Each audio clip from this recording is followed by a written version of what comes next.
Good afternoon and welcome to MedTech Crossroads. Today is episode 92, February 11th of 2022.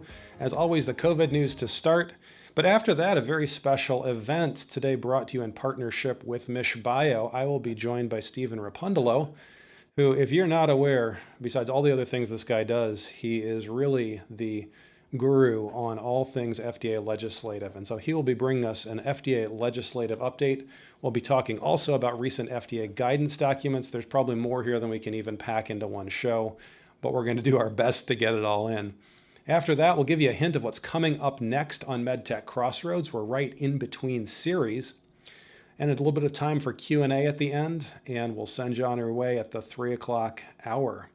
But first, the COVID news, this from healthdata.gov, COVID metrics and vaccine distribution, as always. A little bit of a curious thing this week. The graph of the state showing vaccine rates versus cases per 100,000 just got lighter from last week. It's the first time anything like this has happened. Doesn't make any sense because it's not like the vaccination rate has dropped unless they've changed the definition of fully vaccinated. So we're not quite sure what's going on there, but these colors have changed since last week. First time we've ever seen something like that out of CDC. So we'll have to find out if that's just a blip or if that holds. In terms of the cases, obviously still high caseloads compared to any of the previous waves. Good news, though, out of positivity rate, that dropping back to what would have seemed like a high level a while ago. We hit just north of 30% positivity rate. That is, of all the tests taken, 30% of them were positive. Staggering compared to previous waves where 10, 12% might have been a peak. And in terms of the deaths, always the saddest part to report on.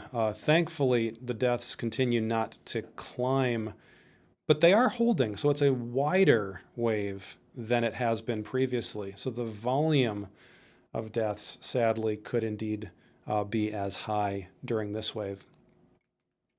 This is a heartening picture for today. The hospital admissions truly do seem to be dropping. We saw that false peak a month or so ago, but right now it's looking like it's heading in the right direction. The state trends, this is a wonderful graph that the CDC has put out. They normalized on the basis of winter 20 to 21. So 100% means what it was then. And as you can see, while cases have skyrocketed, hospitalizations for each of these peaks have stayed roughly the same. Deaths, thankfully, very low, but again, a spread peak compared to what happened back in April or back in December. So very interesting way to present the data. Vaccinations, you remember that last summer they had come way down, started to climb back up as we moved into fall and winter. Ever since the incidence of Omicron, vaccination rates have continued to drop about to where they were last June. So it'll be interesting to see where that goes. In terms of hospitalization data, confirmed new COVID admissions per 100 inpatient beds. We always make the note that the colors here matter because a hospital has to run about 80% full to stay profitable. And so you hit 15 extra people in there per 100 beds with COVID, you hit 20 per 100 beds with COVID, and suddenly you've filled everything up. They're not running gigantic margins. They have a finite number of beds waiting there. And 5 weeks ago, there were only 5 states that were at this sort of critical level. 2 weeks ago, a vast majority of the states were at this level. Hospitals were quite full. And in terms of this week, some good news, we're starting to drop back. Those with 15 or more beds per 100 with COVID patients, now dropping down below the halfway point. So that is at least heading in the right direction. Although I wouldn't say it's good news, it's just heading in the right direction. Trends nationwide compared to the 2021 peak. Again, 2021 winter considered 100% for deaths, for hospitalizations, and for cases. Dropped below that for the August peak. But hospitalizations nationwide well above where they had been. Cases wildly high, of course, with Omicron, but deaths roughly about where we were in August. So the deaths we cannot say are lower than they were in August. In fact, they might be a scotch higher. That's the national news. Now looking at some of the nice infographics that some of our local hospitals have put together. This one from January 24th at U of M, just for comparison's sake. You can see those who are vaccinated with a booster, those who are just vaccinated fully, and those who are unvaccinated. You can also see the prevalence of a comorbidity shown by an upside-down triangle. We had 122 hospitalized COVID patients in January 24th, 18 in the ICU, 14 on ventilators. You can see the breakdown there. This last week, though, it's definitely heading in a good direction. We're thankful to see this. February 7th, down to 67 hospitalized. That was from 122 at the end of January. So 67 hospitalized, 15 in the ICU, all unvaccinated, 14 on ventilators, all unvaccinated. And if we look across the state to our friends at Spectrum Health, here they were on February 1st with 321 hospitalizations, with the breakdown there as you see it. Now on February 8th, they're down to 278 hospitalizations. When you look at Henry Ford, as of January 31st, we were at 280 hospitalizations, 42 ICU patients, 25 ventilated. That number also dropping, 203 inpatients, 38 in the ICU, and 22 ventilated. The breakdown of vaccinated and unvaccinated actually a little bit different in the Henry Ford system than it is in the U of M system, which is an interesting curiosity.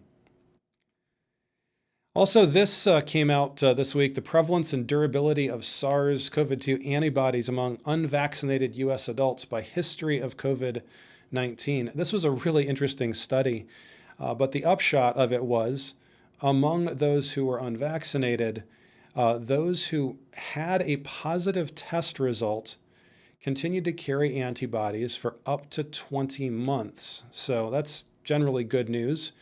It turns out about half of those who believed they had COVID-19 tested positive for antibodies. Long story short, that's a coin toss. If you think you had COVID, you really don't know. You might have, you might not have, basically a coin toss. And about 11% who believed that they'd never had COVID actually had antibodies for it.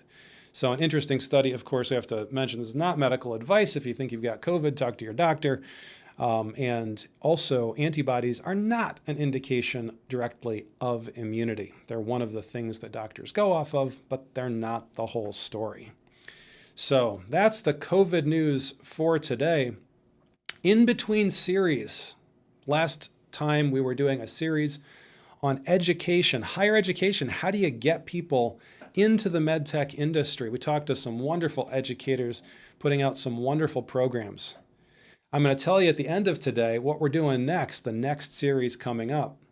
But in between, we wanted to take a moment because it had been a while since we looked at what was happening in FDA land, both from a guidance perspective, but also legislatively. For every piece of guidance that FDA issues, they're bound by the laws that are passed that govern them. And so it's really important for us to go back and look at those laws. What is Congress doing? How does it affect the agency? And then how are those things reflected in the actual day-to-day work, often reflected in guidance documents? And there is no one better to talk about this than Dr. Stephen Rapundalo, who leads MichBio. Stephen, welcome back to MedTech Crossroads. Well, thank you for having me. Good to see you. Always great to see you. I always like to tell people whenever I think about you, Stephen, and about MichBio, I'll never forget. It was a number of years ago. You were so gracious. You took me on a legislative fly-in, which I think may still happen once COVID gets over with eventually, through AdvaMed to Capitol Hill, and that's where I got my first peek at the expertise that you have and the depth of knowledge that you have, understanding not just the business things that we encounter as a MedTech and biotech community, which you lead us in at MichBio, but also this depth of knowledge of the political process and how things actually function. It just completely opened my eyes. So once again, and I think I've said this before, thank you for that opportunity. Tell us just a bit, for those who don't know, and I hope everybody does, but tell us just a bit about MichBio and what your role is. Sure. Well, MichBio is stands for the Michigan Biosciences Industry Association. So we cover or represent the interests of multiple sectors, medical devices being one of them.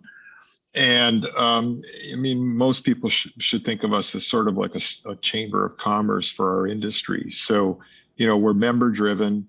We provide services and resources for our members in the way of purchasing program vendors, education and programming of all kinds. We are about promoting the industry to the broader world and different stakeholders.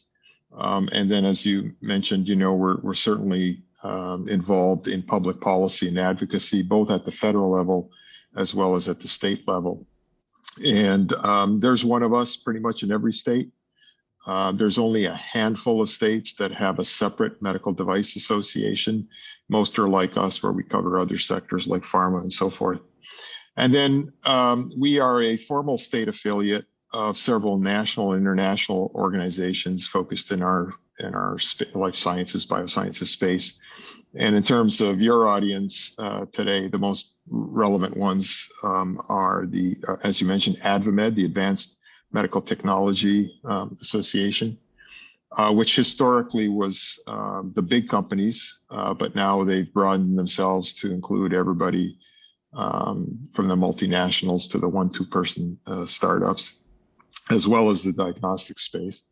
And then the second organization is the Medical Device Manufacturers Associations, which historically got their start from the small to mid-sized companies, and which they still today represent. And so we're formal state affiliates of both of those.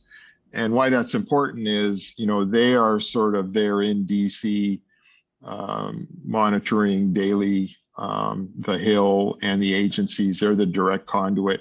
We come and play a supporting role. Not that we don't have direct interactions with those on the Hill and the agencies ourselves, but really these two organizations kind of they're the front line. And then, since we're closer to the companies, we're a strong ally for them to bring more of that grassroots support that they need. And quite frankly, that each individual congressional delegation feels far more, attached to, rather than having a federal lobbyist, if you will, show up on their doorstep. So working in tandem with those groups gives us a lot of power and access that we normally wouldn't have, or at least it wouldn't be as easy. Yeah, well, we've seen that, and gotta say, into being as a MichBio member, and we've always appreciated the programming and all of the different connections. You're a great connector, Stephen. So we've always appreciated that. Well, as we go into our topic today, I think it's important for people to realize that FDA is constrained. FDA, and you brought in 2018, you brought Jeff Shuren in for a MichBio event, the director of CDRH, the head of CDRH. And I remember in discussions with him, he was talking about all the changes they'd like to make, but so many of them, they're bound up in what Congress actually gives them the ability to do. There's stuff that's legislatively bound, not just FDA can go out and change whatever they want. So I think it's important that every now and then we step in and we look at what the legislative landscape looks like. We're going to bring up your presentation here, Stephen, as you walk us through that. But maybe there's even, as you get into this, maybe a couple more words you can say about that relationship between Congress and FDA. How does this actually work? Because we think of FDA as being our regulator, but in some sense, Congress is too. Yes, well, Congress enacts the laws. The laws obviously specify and dictate what authority agencies have They may even specify, particular requirements, or what the guardrails are, what they can and cannot do, things like that. And it's within those parameters that an agency like the FDA gets its marching orders, as well as its appropriations, and then conducts its business accordingly. I should just add that I know, in talking with so many different companies of different sizes here in Michigan, a lot of them take somewhat of a cynical view of government. And then, if you follow the news of the day, it's hard not to be cynical, given the tone of everything in DC and so forth. But the fact of the matter is, these laws, these regulations that come out of DC, whether Congress or agencies, really impact can impact a company, again, irrespective of size, whether it's business regulations, whether it's regulations for product development and market review and approval, whatever it is, it's important for companies to pay attention. I know many end up, when the proverbial what hits the fan, they come screaming, but often that's way too late. These kinds of things are percolating, 2, 3, 4, 5 years before they're actually signed in law. And that's the time when, as you joined me that one time, that's the time to be talking, because the congressional types are getting talked to by all sorts of special interests. And so it's important that our narrative and what's important for our industry not to be lost. It needs to be front and center. And so that's why it's important to nurture relationships with our elected officials. I always encourage companies to try to get their congresspeople or even their state legislators to come visit their facilities, show them, tell them.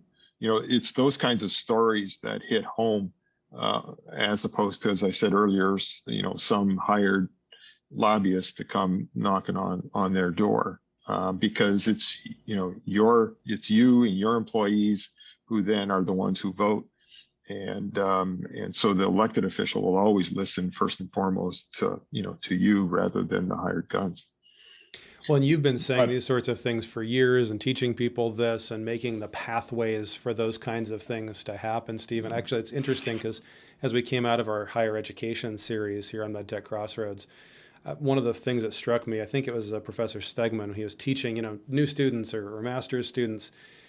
He was saying, I like to give them open-ended problems that include like the political aspect of how would you navigate this given and he was talking about things like renewable energy and things like that. But when the legislation reads like this, you think you're going to engineer your way around it technically, but you're not. And so it's encouraging to see what you've been preaching for years and bringing to the Michigan community. People are starting to go, oh, yeah, we actually need to teach that. People need to be aware of that, because sometimes you can't engineer your way out of the problem. Sometimes it's actually legislative. Well, and it covers the gamut of, like I said, everything from impacting your bottom line to the actual way you're going to develop your product. You might have the best technology ever, but if there's no path for regulatory approval, if there's no path for reimbursement, then you're not going to have anything at the end of the day, and you will have spent a lot of time and certainly money to try to move to market, and then end up derailing the whole enterprise. And so it really is critically important to stay on top of these issues. And certainly our role as an association is to inform and bring those things, and we do in our monthly newsletters and otherwise. But then it's also important to engage directly with us when we ask for a call to action, when we want signatories for letters, when we want you to join us at Capitol Hill or in Lansing on issues. Those kinds of actions speak loudly. And so all I say is, please engage. Yeah, that's great. Well, here we're going to engage today. You're going to open up our brains and pour a bunch of stuff in, starting with FDA acronyms. Tell us what do we have next here? We've got MDUFA. MDUFA, yes, this is the big woolly beast on the front of everybody's screens and work plans and so forth. So MDUFA, the Medical Device User Fee and Modernization Act, which that's how it started life as, otherwise known as MDUFMA. And that was in 2002 because what happened was I think there was a realization in Congress and FDA and industry there needed to be some clarity to the regulatory process, much like already had been put in place for drugs. And so there was a corresponding pharmaceutical drug user fee act. And so in 2002, Congress enacted MDUFMA and gave the FDA authority for the first time to levy fees that would go towards pre-market review. And they made a few tweaks the year after and again in 2005. But the whole idea here is that all of these user fee acts, and now there's 4 of them. There's the pharmaceutical one, there's the generic one, biologics, and medical devices.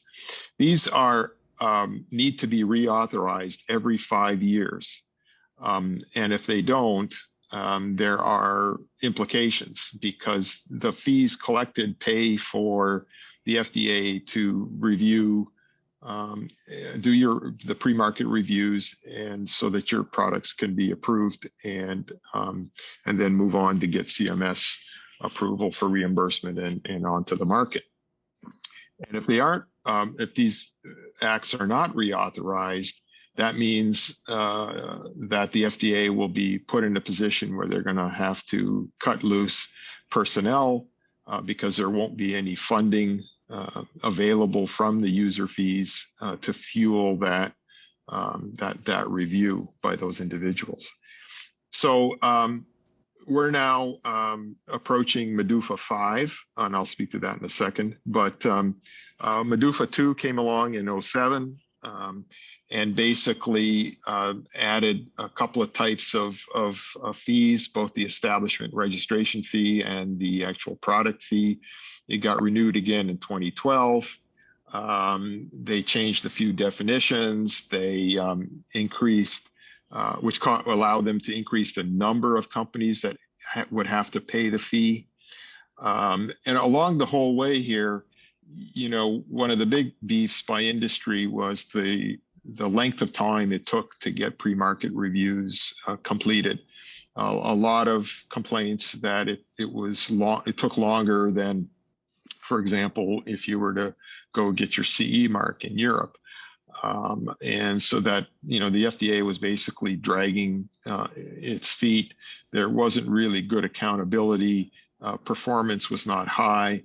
And so in 2012, and then again in 2017 with MDUFA 4, the industry, basically said, look, we need to put things in place so that the industry can have better clarity, can have better transparency, and that there be consistency in the rules and regulations. And so you have to understand that there's 3 parties to the User Fee Act. There's the FDA and the industry; those are the primary ones, and then Congress, who gets to approve what industry and FDA basically negotiate.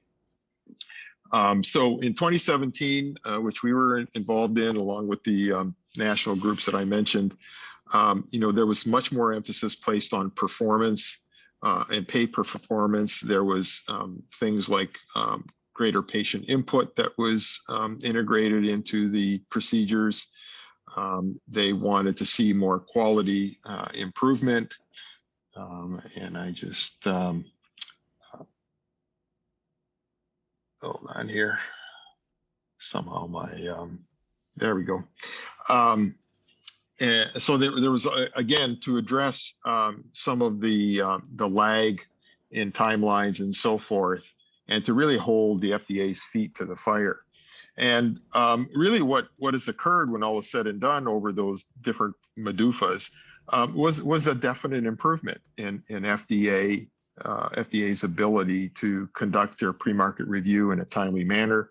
You can see the numbers there where there was a decrease in PMA decisions, a decrease in the 510Ks.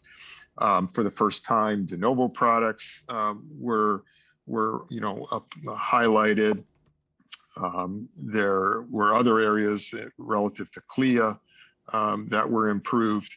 And the bottom line, when all is said and done, there was more product reviews and approved since, I think since 2009, it's like quadrupled. I mean, it's been really a tremendous increase in the FDA's ability to, get stuff through the system. And it even seems, Stephen, it even seems like that is a time period when we saw a marked increase in FDA's abilities and sort of responsiveness. Honestly, I never quite put those two together, but with that MDUFA 4, that seemed to be the point when FDA was really picking up some steam.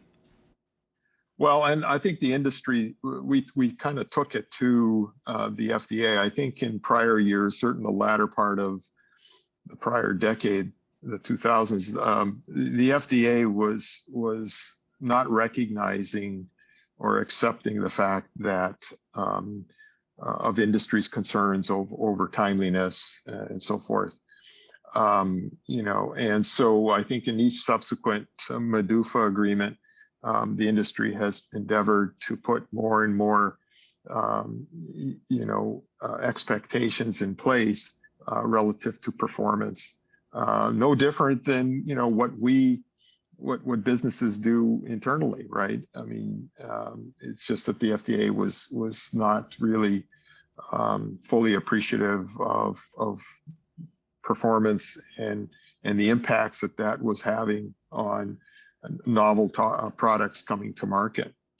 And so, now we have MDUFA 5 poised, but the issue that we have now is, so this is an act that has to be reauthorized by the end of the fiscal year, which is September 30th. And so what happens at each of these cycles is then you sort of back up the timelines. And typically negotiations will start at least a year, if not a year and a half, before the deadline for enactment. And so the parties, the FDA and industry, others, sat down in June of last year to begin all of that. They then sat down again in November, but the fact remains that they are very far apart and have not been meeting. And to just kind of put that into context for you, the pharmaceutical user fee agreements already just had their hearing in front of committees last week. There was a January 15th mandated deadline that these agreements had to be before Congress. Well, MDUFA 5 is nowhere near. They've completely missed it. And it's not likely to come, I think, until about late March, early April. They did sit down last week to restart negotiations, but there are, like I said, they're far apart on many areas. The industry is looking for what they refer to as sort of a back to basic agreement. They don't want a lot of fluff. They want to focus on the basics and the tangibles in terms of timelines and things like that. The FDA, on the other hand, wants a few more bells and whistles. They want the money to do infrastructure improvements related to IT, things like that. And some of that is reflected in what's being proposed from a budget standpoint. So I think both parties agree that 1.75 billion is a good base value. The discrepancy is how much of an increase should there be? And I think the FDA is asking is almost as much as 2.5 billion.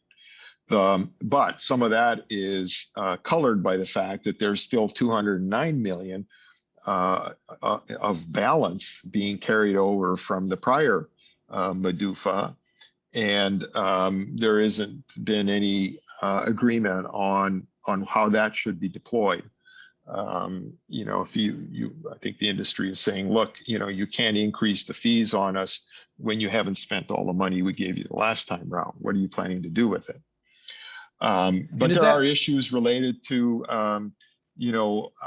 cost of an FTE.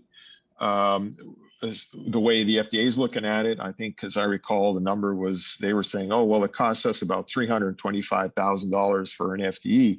And the industry is going, wait, all in, we think it shouldn't be cost you any more than $225,000. So, all that has implications when the final math is all said and done. And then, of course, that's going to get reflected in the user fees that are levied for a company when they come in for their pre-market review. Stephen, how does that number come into play? This is not money that Congress is giving FDA. This is an overall budget for user fees that they expect that they're going to need during the next 5-year period. Right, and then knowing what that final pot is, then you do the reverse math. And you come up with a number of, okay, and I forget what the rate. Then what happens is there's rate setting. They determine the actual user fee that is going to be levied for your type of company, because I think they do it based on size of company and so forth. It also sets the establishment registration fees. So all that comes subsequent to the enactment of MDUFA. Gotcha. So when they had a 209 million carryover balance, that means they got more user fees than they had thought that they would, so that they ended up having a surplus. Or otherwise didn't deploy it, either because they ran out of time. It wasn't done within the purview of the 5 years or whatever. Yeah, I don't know the actual details of that. Certainly could find out, but one way or another, that money hasn't been spent, and industry is basically saying, look, before you hit us up for more, you got to tell us how you're going to use that balance. And the FDA, I think, always comes up with a way to ask for and try to deploy more dollars. I must say, in all fairness to the FDA, they have not been well served by Congress in terms of appropriations. They never seem to have enough money to do what they need to do, even outside of the user fees. But I think the beauty of the user fee acts is that industry is sitting there at the table and saying, fine, we're willing to pay up, but what do we get for that? How and be sure that the FDA is being held accountable. So all that has been built into the prior MDUFAs. So basically, the next steps, like I said, they're way behind on the timeline. But once they hash out all the negotiations, and there will be a commitment letter that's presented along with the specific legislative language that's presented to Congress, along with the fee structures. And so then that goes to the Department of Health and Human Services and the Office of Management and Budget. And those two agencies get to review it. Then there's a 30-day public comment period for input, and finally that agreement gets transmitted to Congress. And like I said earlier, at the moment that they're targeting, I think about April, maybe May. Both Senate and House committees. In the Senate, it's the Health, Employment, Labor, and Pensions Committee. In the House, it's the Energy and Commerce Committee. will review it and make any changes they deem appropriate. And then it goes to the respective final votes in the two chambers. And all that really needs to be done by, I would say, July, because the FDA would probably have to, if the acts don't get reauthorized, then the FDA would have to start sending pink slips out probably in early August. Wow. Okay. So so this is the MDUFA is the lone one of the other user fee acts that is just moving very, very slowly, and hopefully the parties will come to a meeting of the minds. I mean, they have to. I don't see that they won't. This won't get reauthorized. But having said all that, we are trying to.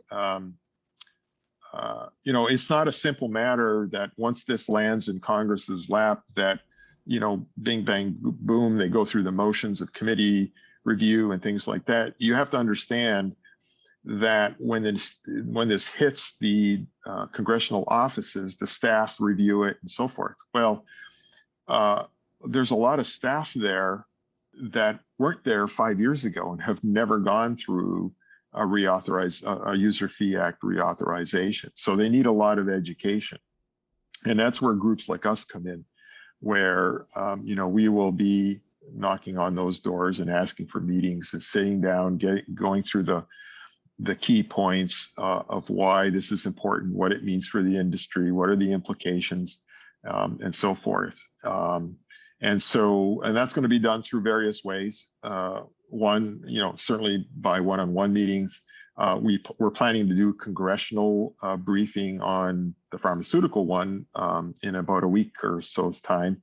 And then when appropriate, we'll do something similar for MDUFA, where we'll do a virtual webcast and invite all the congressional offices, both in the House and the Senate, to attend. And we'll give them basically a primer, not unlike what I just did here, but a little bit more obviously focused on the MDUFA 5 details, so they can then take that back to their bosses and advise and educate accordingly.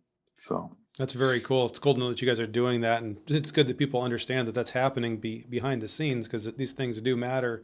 We actually had a question here about what does MDUFA cover. I think there's a little bit of confusion. Obviously, these are user fees, so these are things like 510Ks, de novos, PMAs, 513Gs, right, where the community goes out and says, "Hey, FDA, we want you to do this for us, and this is what we're paying for it."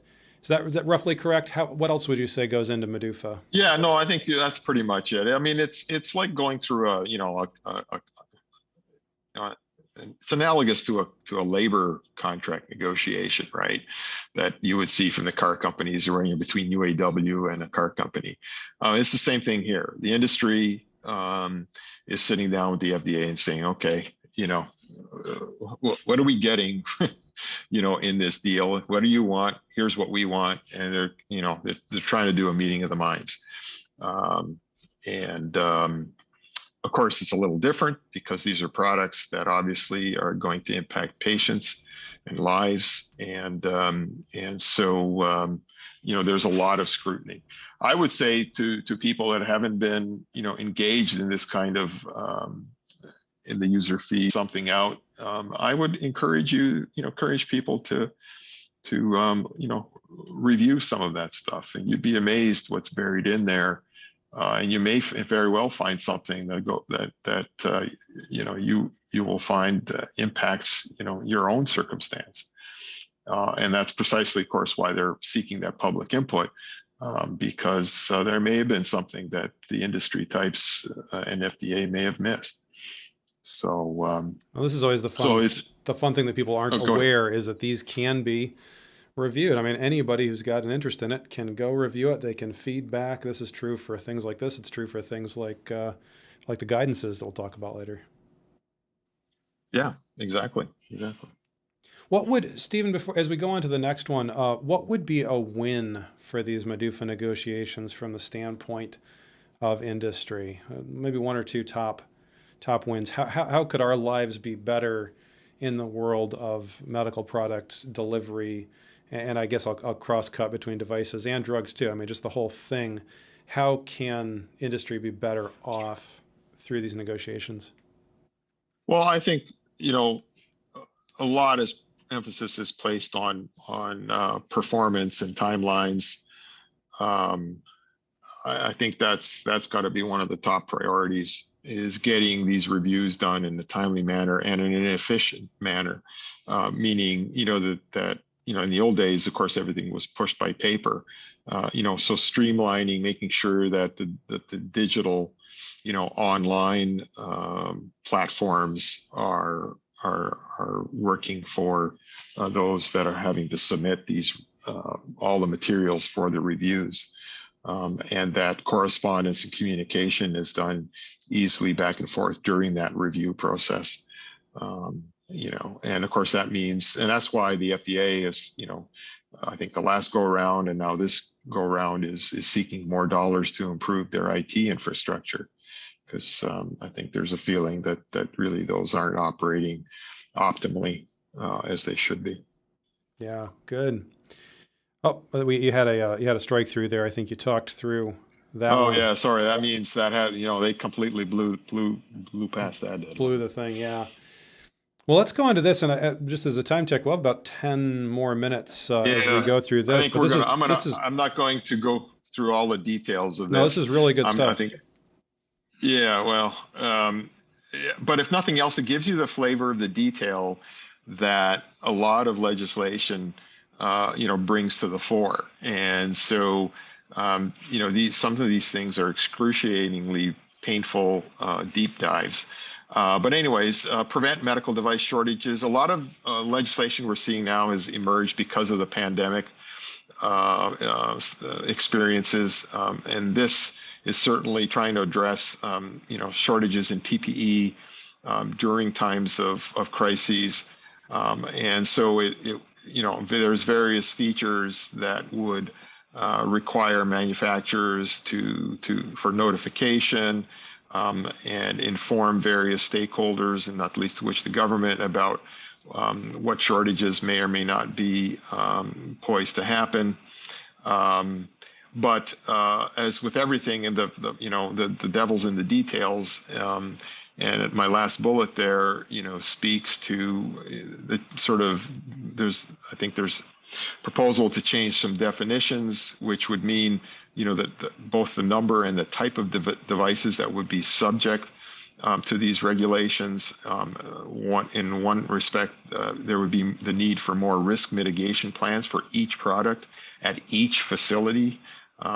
You know, and I give the example of surgical devices. And so all of a sudden that means far more work, far more expense for companies to have to, you know, meet those requirements. So so that's why we kind of stay on top of these kinds of things. Well, that's a fascinating one, because it sounds like what they're trying to do there, correct me if I'm wrong, it sounds like what they're trying to do is to go, hey, we had such a hard time ramping up for COVID. We should really anticipate that, and we should, here's the things that would be nice if we knew and had on hand and were able to know about. But now you're saying, from industry's perspective, we don't know when the next pandemic's coming, and that burden's going to fall all to industry to maintain that information in a way that FDA wants. Yeah, I mean, it's all well and good to have, you know, administrative and bureaucratic derived information, but that, you know, that comes at a literal expense, and as well as time, and but certainly the government is asking for more information. These are going to be requirements and not just simply voluntary. So it really puts more onus on the manufacturers, and of course that means time and money. So that's interesting. Yeah, it's an interesting question. We all think we should be better prepared for the next pandemic, or emergency of some sort. But where does that burden fall? That is a fascinating question. And so this is the VALID Act. It's another one. I mean, here's one that's 275 pages.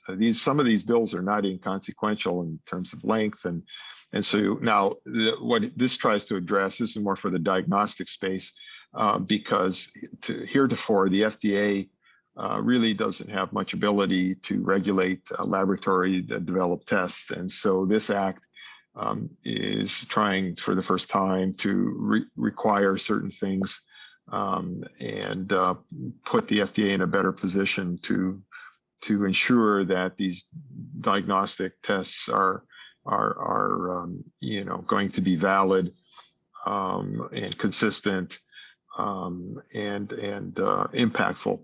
And so there's a various bullets that I address some of the concerns and things like that. And also would institute, not surprisingly, user fees to actually conduct those reviews.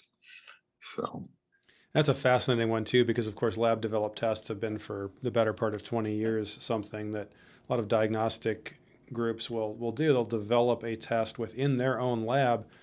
And if I understand correctly, Stephen, it's because they're not selling the test to somebody else. They're bringing the correct. sample to themselves. They're doing it in their own lab, that it's kind of skirted around FDA's purview. Yeah, exactly. Well, so, a whole bunch of other things. There's never a dull moment, but there's various pieces of legislation.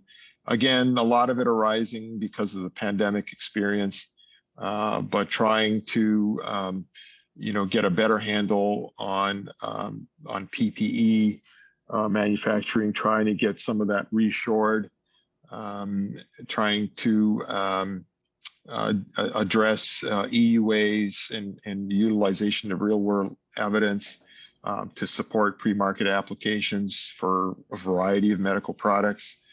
Trying to address counterfeit medical devices. There's a huge problem with that. One that we've really been focusing on for a number of years, both within the FDA as well as CMS, is critical breakthrough products. The FDA created a pathway for that. There was a rule the CMS had that would allow for reimbursement of such approved products, but then that was rescinded at the end of last year. So we are in the midst. So both Congress has put in place this legislation to make CMS pay for these novel breakthrough products. But we're also taking the tact of trying to convince CMS to reverse their decision. And then lastly, not surprisingly, we're trying to deal with the chip shortage. We're trying to convince the powers to be that priority should be placed on medical products over cars or other consumer products. The lack of chips for med device products, means loss of life. And so we're certainly trying to address that. Well, we've certainly felt that even at our level. It's an important one. Yeah. And then lastly, really, DC is not the entire universe. Here in Lansing, while generally speaking, there hasn't been much in the way of legislation impacting the medical device industry per se. Two things that we are closely monitoring, because as always, these things tend to kind of come in a wave from other states, and that is right to repair.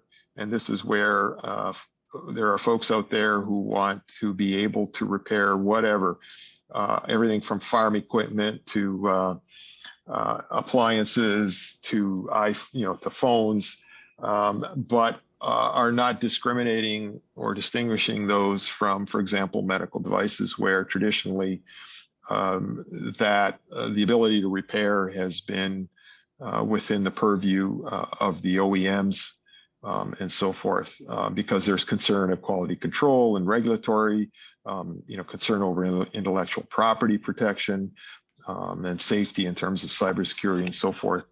So the FDA currently does not have any, there are no federal regulations governing repair by third-party repairers of medical products. And so what's happened is the states have decided that they are going to do this on their own, and in the absence of a universal federal legislation. And you can see in the graphic next to that, there's a number of states that have embarked on pushing through right to repair, and in some cases specifically targeting medical device products. And as always, it's just a matter of time before it comes to Michigan.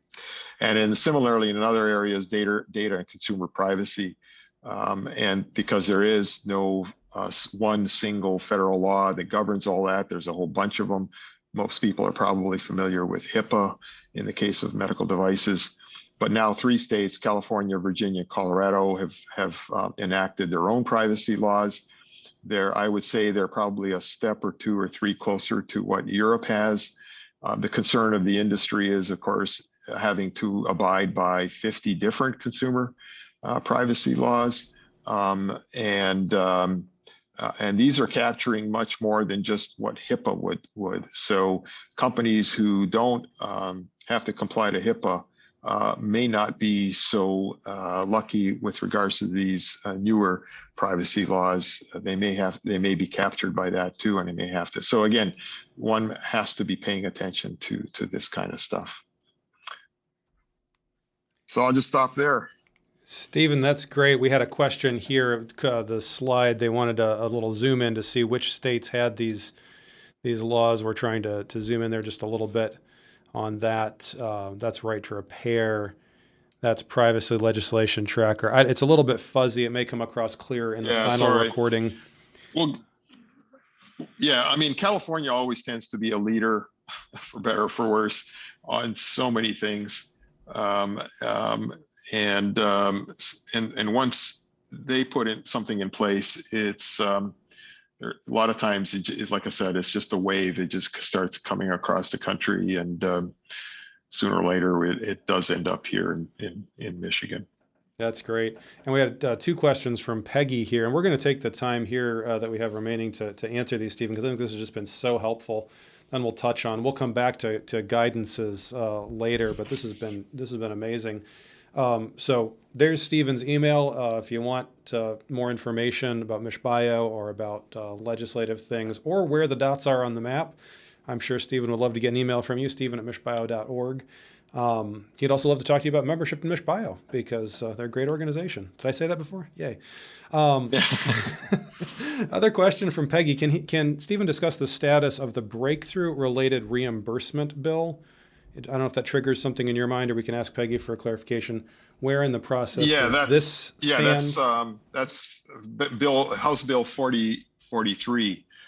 It's got about 24 or so sponsors. We are trying to, cajole congressional delegations to put their names on that bill so that there's enough critical mass to bring it to a vote. So that is ongoing.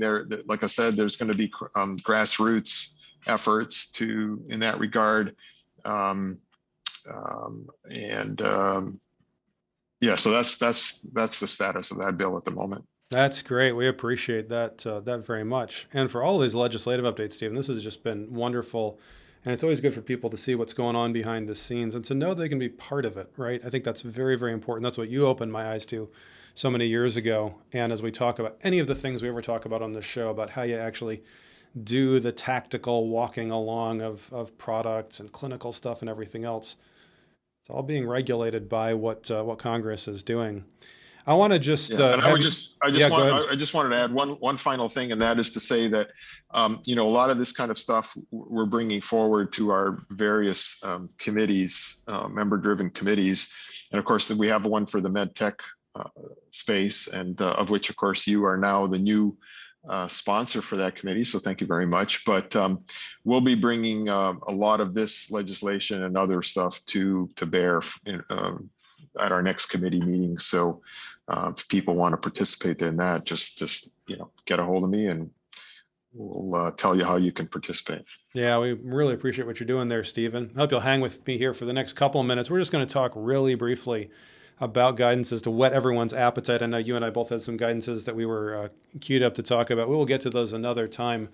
But remember, FDA issues guidances for all sorts of things. We've got things up on the screen here. If you can read it, you might not be able to, for that are going to be of real interest to some folks, like assessing the credibility of computational modeling and simulation in medical device submissions. What's the role of computational modeling? That's an example of a guidance. But then ones like transition plan for medical devices that fall within enforcement policies during the COVID-19 pandemic. I'll give you just a really brief preview of what's coming there. That basically what FDA is saying is they're getting close to what's going to be a window where either the public health emergency will be pulled, and then they will issue a declaration that gives you about 180 days. This is for both emergency use authorizations and for guidances for products that are out there. So we're coming to the closing of that window. We don't know when, but we've talked about it for the last couple of years. And when we have a moment to review that guidance, we'll get into it. But all of these things that we'll be talking about on an upcoming show. But Stephen, this has just been so wonderful to get into the legislative stuff and to know what MichBio is doing to help to work that behind the scenes, and I encourage anyone to get involved with that who can. So with that, if anyone has a question or a comment, you are more than welcome to raise your hand. We've got about 2 minutes left.